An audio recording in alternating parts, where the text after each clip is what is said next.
श्री स्वामी समर्थ. स्वागत आहे तुमचं माझ्या शिवस्वामी या भक्ती चॅनलवरती. तर आजचा दिवस तुम्हाला खूप छान सुखाचा आनंदाचा जावो ही स्वामीच्या चरणी प्रार्थना करते आणि आजच्या या नवीन व्हिडिओला सुरुवात करूया. तर आज 4 डिसेंबर वार गुरुवार आणि आज आहे दत्त जयंती. तर सर्वांना दत्त जयंतीच्या खूप खूप खूप साऱ्या शुभेच्छा.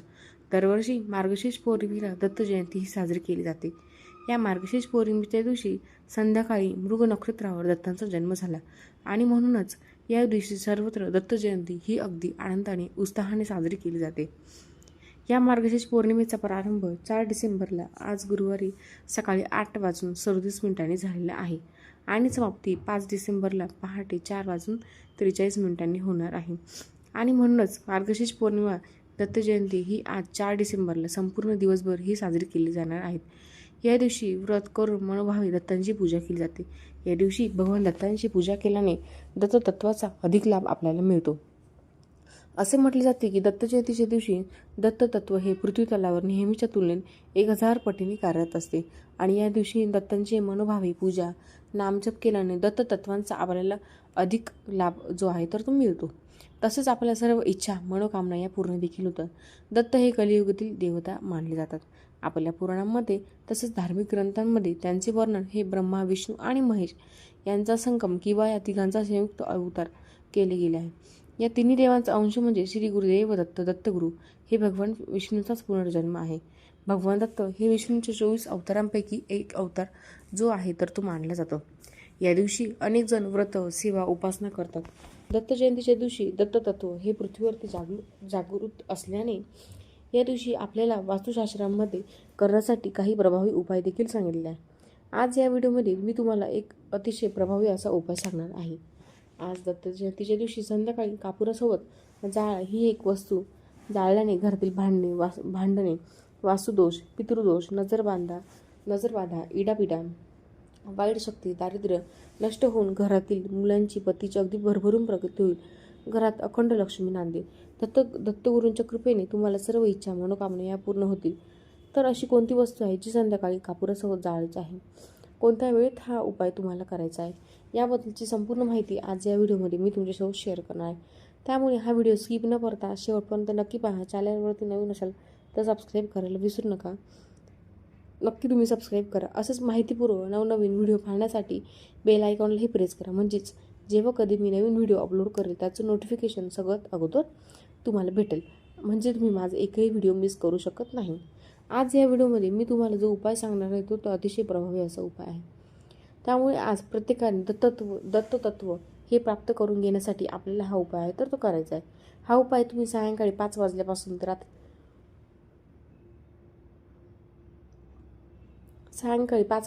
ते रात्री 12 वाजेपर्यंत कधीही करू शकतात. कारण ही जी वेळ असते तर ती दत्तपूजेची वेळ असते. कारण या पौर्णिमेच्या दिवशी मृग नक्षत्रावर सायंकाळी भगवान दत्तांचा जन्म झाला आणि म्हणूनच या वेळेमध्ये तुम्ही हा उपाय जो आहे तर तो करायचा आहे. आणि ज्यांना शक्य आहे त्यांनी हा उपाय प्रदोष काळामध्ये करण्याचा जास्तीत जास्त प्रयत्न करा. म्हणजेच प्रदोष काळापासून ते तुम्ही रात्री 9:30-10 पर्यंत हा उपाय जो आहे तर तो करू शकता. आणि ज्यांना या वेळेमध्ये शक्य होणार नाही त्यांनी अगदी 12 वाजेपर्यंत केला तरी सुद्धा चालेल. कारण संपूर्ण दिवसभर आणि रात्रभर ही पौर्णिमा तिथी असणार आहे, दत्त जयंती असणार आहे. त्यामुळे तुम्ही रात्री 12 वाजेपर्यंत हा उपाय केला तरी चालेल. या मार्गशीर्ष पौर्णिमेच्या दिवशी दत्त जयंती असते आणि त्याचबरोबर हा मार्गशीर्ष महिन्यातील दुसरा गुरुवार सुद्धा असणार आहे. अन्नपूर्णा जयंतीसुद्धा आहे. त्यामुळे अतिशय शुभ संयोग जे आहे तर ते जुळून आले आहे. यामुळे या दत्त जयंतीला राजयोग जो आहे तर तो निर्माण झालेला आहे. आणि ज्योतिषशास्त्रानुसार या दिवशी आपण जे काही उपाय करतो त्या उपायांचा आपल्याला दुप्पट पटीने फळ प्राप्त होते असं म्हटलं जाते. आणि म्हणूनच आपल्याला हा उपाय जो आहे तर तो आपल्या घरामध्ये आवर्जून करायचा आहे. ज्या घरामध्ये मार्गशीर्ष पौर्णिमेला हा उपाय आवर्जून केला जातो त्या घरामध्ये नेहमी अखंड लक्ष्मी वास करते. या दिवशी माता लक्ष्मी आपल्या घरात येत असते. कारण बघा मार्गशीर्ष महिन्यातील दुसरा गुरुवार आहे. लक्ष्मी आपल्या घरात सूक्ष्म स्वरूपातच वास करते आणि म्हणूनच धनप्राप्तीसाठी लक्ष्मी प्राप्तीसाठी हा दिवस महत्त्वाचा आहे. तसेच दत्तगुरूंचा पाठबळ प्राप्त करून घेण्यासाठी हा दिवस खूप शुभ मानला जातो. आणि म्हणून जर तुम्हाला सतत आर्थिक अडचणींना सामोरे जावं लागत जावा लागत असेल, सतत तुम्हाला पैशांच्या अडचणी येत असेल, सतत तुम्हाला इतरांकडून उसने पैसे घ्यायची वेळ येत असेल किंवा कर्ज घेण्याची वेळ येत असेल, तुमच्या घरामध्ये पैसा टिकत नसेल, एखादा व्यवसाय आहे त्यामध्ये काही अडचण येत असेल, तुमचा व्यवसाय हा व्यवस्थित नीट चालत असेल, घरामध्ये पैसा येत नाही, पैसा आला तरी तो काही ना काही कारणामुळे तुमच्या घरातून निघून जात असेल, म्हणजेच लक्ष्मी घरात टिकत नसेल, तर या सर्व कारणामुळे समजते की घरामध्ये काहीतरी दोष आहे आणि यामुळे आपल्याला घरामध्ये लक्ष्मी ही स्थिर राहत नाही. आता लक्ष्मी म्हणजे फक्त पैसाच असणं असं होत नाही, तर घरामध्ये एक प्रकारची शांती, समृद्धी असणं सुद्धा महत्त्वाचं आहे. आपल्या कुटुंबामध्ये एकोपाचं असणं, आनंदाचे आणि एक सकारात्मक वातावरण असणं सुद्धा महत्त्वाचं आहे. आपल्या घरामध्ये आपल्याला पैसा हवा, परंतु घरामध्ये लक्ष्मी स्थिर राहण्यासाठी आपल्या घरातील वातावरण जे आहे तर ते देखील अनुकूल असणे गरजेचं आहे. म्हणून दत्त जयंतीला, मार्गशीर्ष पौर्णिमेला हा उपाय आपल्याला न चुकता करायचा आहे. कारण पहा, काही दिवसांचे महत्त्व खूप जास्त असते, आपल्या पूर्ण प्रगतीवर या गोष्टींचा परिणाम करतात आणि मार्गशीर्ष पौर्णिमेला केलेले उपाय हे कधीही वाया जात नाही. कारण या दिवशी दैवी शक्ती ही पृथ्वीवरती खूप जास्त प्रमाणामध्ये जागृत असते आणि त्यामुळे आपण केलेल्या उपायांचा आपल्याला निश्चितच हे फळ प्राप्त होते.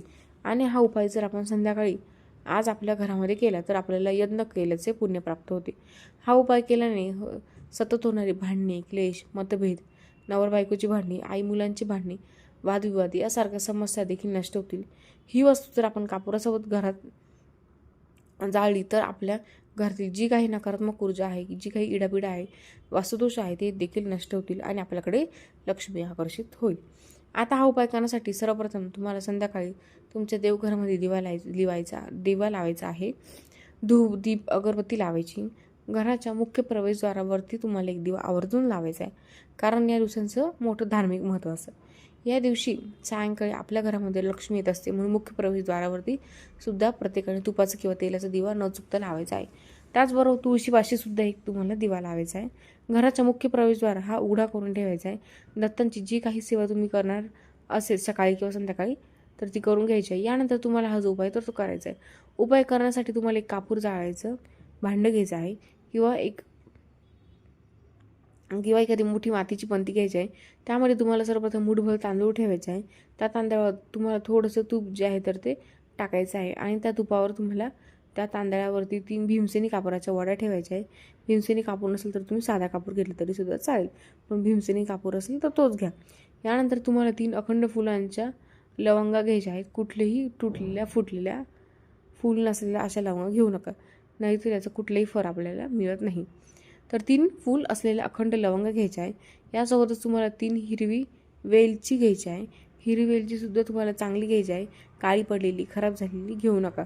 3 हिरवी वेलची घ्यायची आहे आणि यासोबतच तुम्हाला एक दालचिनीचा तुकडा ठेवायचा आहे. दालचिनी ही लक्ष्मीला आकर्षित करण्यासाठी खूप प्रभावी मानली जाते, म्हणून तांत्रिक क्रियांमध्ये सुद्धा दालचिनीचा उपयोग केला जातो. जेव्हा आपण दालचिनी घरामध्ये कापूरासोबत जाल तर त्याच्या वासाने लक्ष्मी आपल्या घराकडे आकर्षित होत असते. आणि यानंतर तुम्हाला थोडीशी पिवळी मोहरी जी असते ना ती आपल्या उजव्या हातामध्ये घ्यायची आहे. पिवळी मोहरी तुमच्याकडे नसेल तर मग तुम्ही काळी मोहरी घ्या, परंतु पिवळी मोहरी असेल तर तीच घ्या. पिवळी मोहरी तुम्हाला तुमच्या घरातील प्रत्येक व्यक्तीवरून डोक्यापासून ते खाली पायापर्यंत 7 वेळा उतरून घ्यायची आहे.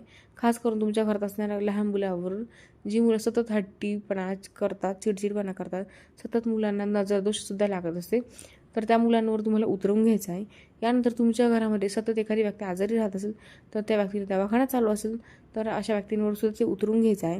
यानंतर आपल्या मुख्य प्रवेशद्वारावर सुद्धा तुम्हाला ही पिवळी मोहरी ती उतरून घ्यायची आहे आणि त्या कापुरासोबत तुम्हाला त्या कापूर जाळाच्या भांड्यामध्ये पंतीमध्ये तुम्हाला टाकायची आहे.